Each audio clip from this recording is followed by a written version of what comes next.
तो कभी ये प्रयोग करें, शांत बैठें आंखें बंद करके और बंद आंखों से अपने सामने अपने इष्ट मंत्र को देखें। समझो मेरा इष्ट मंत्र राम है, तो मैं बंद आंखों से अपनी आंखों के सामने राम नाम को देखूंगा।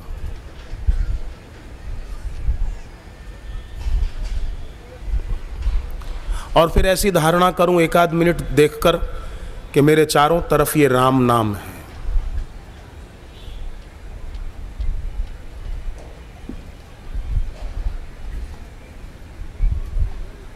और ये भगवान का नाम मेरी रक्षा करने में सक्षम है। आप करके देखना, अब भी आप करके देखो, खाली 1 मिनट के लिए आप अपनी बंद आंखों के आगे अपना इष्ट मंत्र जिसका जो है आप देखो सहज में।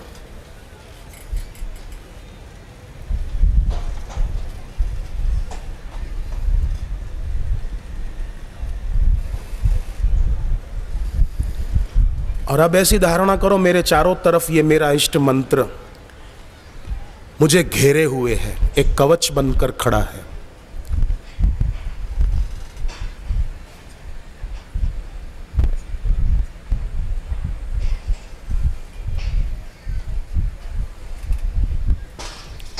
ये अगर आप रोज करें घर बैठकर, जब भी टाइम मिला, ऐसा नहीं कि सुबह ही करना है, नींद में से उठते ही करो तो भी अच्छा है, पर समझो सुबह जल्दी हो, आप ज्यादा टाइम न बैठ पाए तो शाम को करो, रात को करो, आधी रात को आंख खुल जाए तब करो।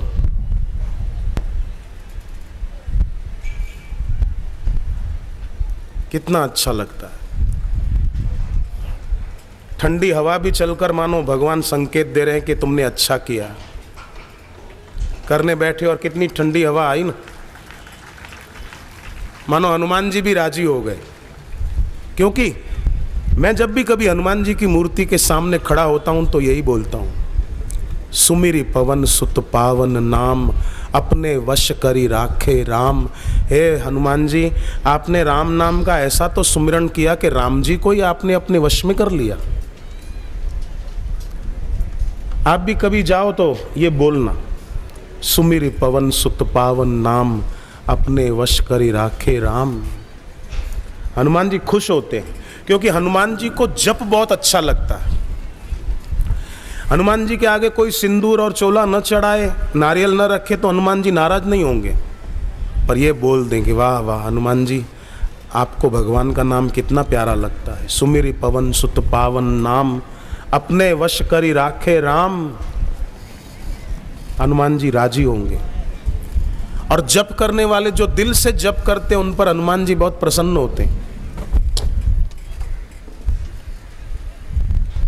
और फिर उस भक्त के दुर्गम काज जगत के जेते सुगम अनुग्रह तुमरे तेते। तो सुबह दोपहर शाम बहनों का घर का काम हो जाए, दोपहर को सबने खाना खा लिया, थोड़ा टाइम है, आप सो जाएं, न सोएं ये मैं नहीं कहता। भले दोपहर को किसी को आराम करना हो, थके हो तो बहनें आराम करें, पर भले बिस्तर पर लेटे हुए ही हमारे चारों तरफ, हमारे घर के चारों तरफ हमारा इष्ट मंत्र हमारी रक्षा कर रहा है। ऐसी धारणा करते करते सो जाओ, क्या खर्चा होगा। और ये धारणा सिद्ध होगी तो बहुत बहुत फायदा होगा। प्रभु मुद्रिका मेली मुख माही, जलधि लांग गए अचरज नाही। समस्याओं के समुद्र को पार कर जाएंगे। नहीं तो संसार में तो मुसीबतों का कोई पार नहीं है, ऐसे तो दोड़े धागे बांधते रहो, ताबीज लटकाते रहो,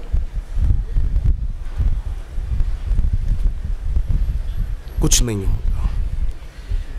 एक दर्जी था, कपड़े सिलने का काम करते हैं ना, दर्जी का नाम हरजी था, हरजी भाई।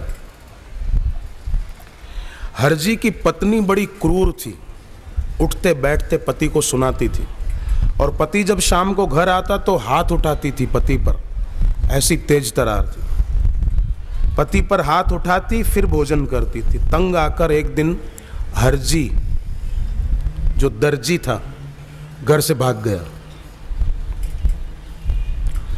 भागते भागते सोचने लगा काश जिस दिन घोड़े पर बैठा था तभी घोड़े समेत भाग जाता तो अच्छा था। आज भागना पड़ा मेरे को।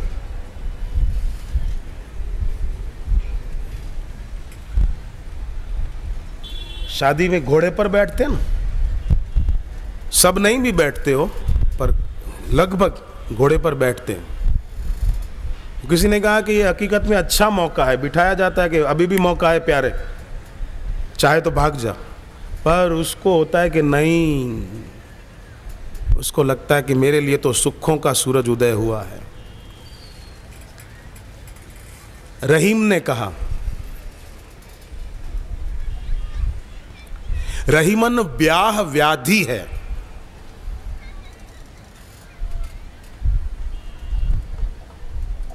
ब्याह उन्होंने कहा, उनके वचन है भाई, मैं नहीं कह रहा हूं, मैं उनकी बात आपको सुना रहा हूं।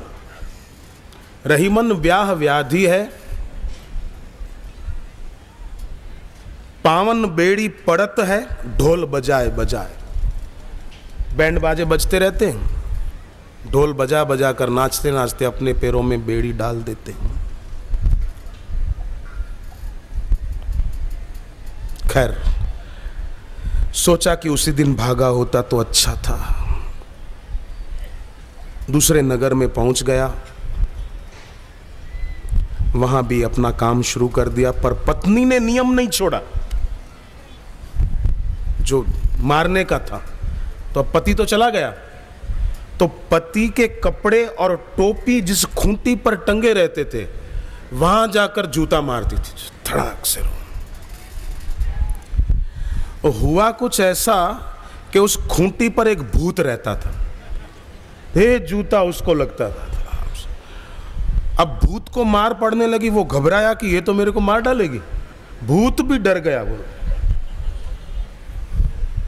और आखिर भूत भी भागा। योगानुयोग वो भूत भी उसी शहर में पहुंचा जहां वो हरजी दर्जी रहता था, वहां पहुंच गया। दर्जी को सारी बात उस भूत ने बताई तो हरजी बोला कि मैं तो यहां बहुत सुखी हूं। भूत बोला कि मैं तेरे को और सुखी कर दूंगा। कैसे? उसने कहा, मैं बड़े बड़े लोगों के अंदर घुस जाऊंगा और तू थोड़ा झाड़ा दे देना, मैं निकल जाऊंगा, तेरा धंधा चलेगा। मुझे ठीक है। एक दिन वो भूत बोला, थोड़े थोड़े पैसे क्या कमाना, चल मैं राजा के बेटे के अंदर घुस जाता हूं और राजा से तू खूब माल ले लेना, फिर आराम से रहेंगे।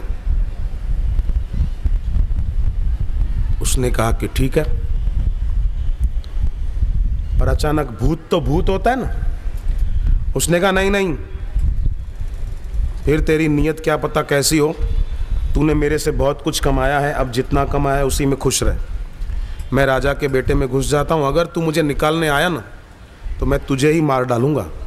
खबरदार जो मुझे उसमें से निकालने आया, मैं वहीं रहना चाहता हूं आराम से महल में। अब राजा परेशान। राजा को किसी ने कहा वो दर्जी निकालना जानता है, हरजी। राजा खुद आया, हरजी भाई, ओ हरजी भाई, यहां कोई हरजी भाई बैठे हो तो मत आना। हरजी भाई, मैंने क्या है राजा? बोले मेरे बेटे को भूत लगा है। उसने कहा मैं नहीं आऊंगा। नहीं तुझे आना पड़ेगा, नहीं तो मैं तुझे फांसी पे चढ़ा दूंगा। आखिर वो गया। सत्संगी दोस्त एक मिल गया रास्ते में, उसने कुछ युक्ति बता दी। भूत ने कहा मैंने तुझे मना किया था, क्यों आए हो हरजी? हरजी बोला कि मैं तो तेरे को सावधान करने आया हूं, बाकी मैं तो जा रहा हूं। बोले क्या मतलब? बोले हाँ, वो जो थी ना, जूते मारती थी तुझे और मुझे, वो अब इस शहर में आ गई है। मैं तो यहां से भाग रहा हूं, तेरे को सावधान करने आया था, चलना है तो चल। भूत कहता ठहर जा, मैं भी आता हूं। राजा खुश हो गया, खूब सारा इनाम दे दिया, निकल गए। सत्संगी दोस्त ने युक्ति बता दी। सत्संगी भक्त अपनी तो उन्नति करता है, दूसरों की भी करता है, पर सत्संगी जो सच्चा होता है वो दूसरों को अपनी तरफ आकर्षित या प्रभावित करने की नालायकी में नहीं पड़ता है। वो तो बस सामने वाले की सेवा हो जाए, उसका दुख दूर हो जाए, उसकी भी गुरु चरणों में प्रीति भक्ति बढ़ जाए, हमारी भी बढ़े। संसार में हम किसी को प्रभावित करने के लिए नहीं आए हैं, अपना भी भला हो, सामने वाले का भी भला हो, इसलिए आए।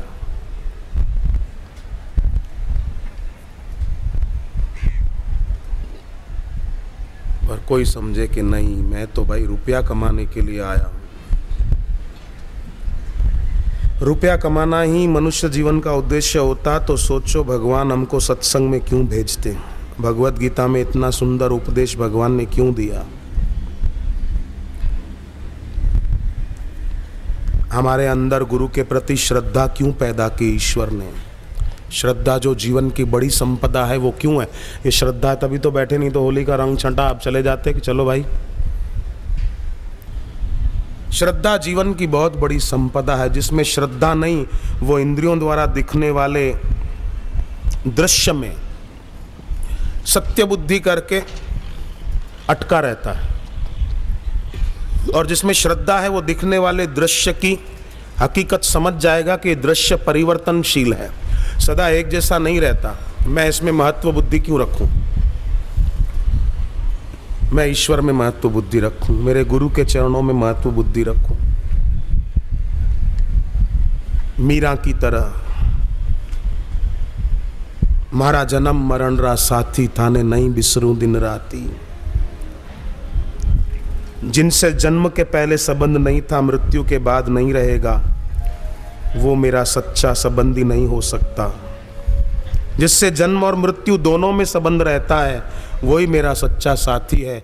बाकी सब आत्म प्रवंचना है बस। अपने आप को धोखा देना है। मैं इस आत्म प्रवंचना में क्यों पढ़ूं, मैं मन के भुलावे में क्यों पढ़ूं। मीरा कहती है मैं आपको भूल नहीं पाती। लोग बोलते हैं ईश्वर का सुमिरन कैसे हो, गुरु का सुमिरन कैसे हो, पर मीरा कहती है मैं तो उनको भूल ही नहीं पाती।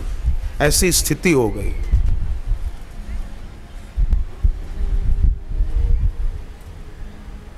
पर अपने हृदय में रोज सुबह शाम रात जब भी टाइम मिले आंखें बंद करके देखें कि मेरे अंदर मेरे गुरु ही हैं कि और कोई, मेरे आराध्य देव हैं कि और कोई है। अगर और कोई आता है मन में तो प्रार्थना करें, हे नाथ हे प्रभु तुमको न भूलें, ओ सदगुरु देवा तेरा ही सहारा है, ओ सदगुरु देवा। ऐसा मन में भाव लाएं जो भी। तो उनको प्रार्थना करने से जैसे छोटा बच्चा हो, रात को घर पे सोया, आप भी सोए हैं, आपको तो गहरी नींद है, और घर पे आया है चोर, और चोर है हट्टा कट्टा तगड़ा पहलवान, ठीक है। चोर ने आपके घर का कीमती सामान उठाया, पर छोटा बच्चा जो सोया है अचानक जाग उठा, और पहलवान चोर को देखते ही बच्चा जोर से रो पड़ा। तो आप ये बताओ कि बच्चे का रोना सुनकर चोर भागेगा कि नहीं भागेगा। अरे बच्चा रोया, अब इसके घर वाले माँ बाप भी जाग जाएंगे। एक छोटा बच्चा पहलवान जैसे हट्टे कट्टे चोर को भी डरा देता है और भगा देता है, तो भक्त भगवान और गुरु की याद में अगर रोएगा तो काम क्रोध रूपी चोर नहीं भागेंगे, चिंता नहीं भागेगी।